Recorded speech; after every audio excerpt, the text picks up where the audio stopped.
রাজনীতিবিদদের লড়াই করে বাঁচতে হবে বলেছেন বীর মুক্তিযোদ্ধা ও সাবেক মন্ত্রী বিএনপির কেন্দ্রীয় ভাইস চেয়ারম্যান আব্দুল্লাহ নোমান এর সুযোগ্য পুত্র তরুণ রাজনীতিবিদ সাইদ আল নোমান তুর্য।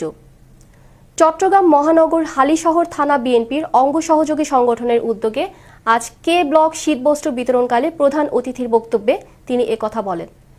মহানগর বিএনপির সদস্য মোশাররফ হোসেন দীপ্তির সভাপতিত্বে ও হালিশহর থানা স্বেচ্ছাসেবক দলের আহ্বায়ক কাফি মুন্ডার সঞ্চালনায় বিশেষ অতিথি ছিলেন মহানগর স্বেচ্ছাসেবক দলের সিনিয়র সহসভাপতি তোফাজ্জল হোসেন জহুর, সালেহ জহুর, রানা এবং শাহাবুদ্দিন সহ বিএনপি অঙ্গ সংগঠনের নেতাকর্মীরা।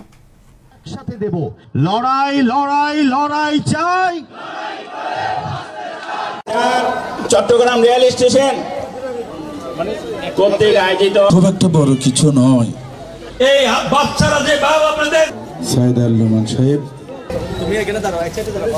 আপনি বস্তিতে বস্তিতে যান, আল্লাহর কাছে শুকরিয়া জানাই।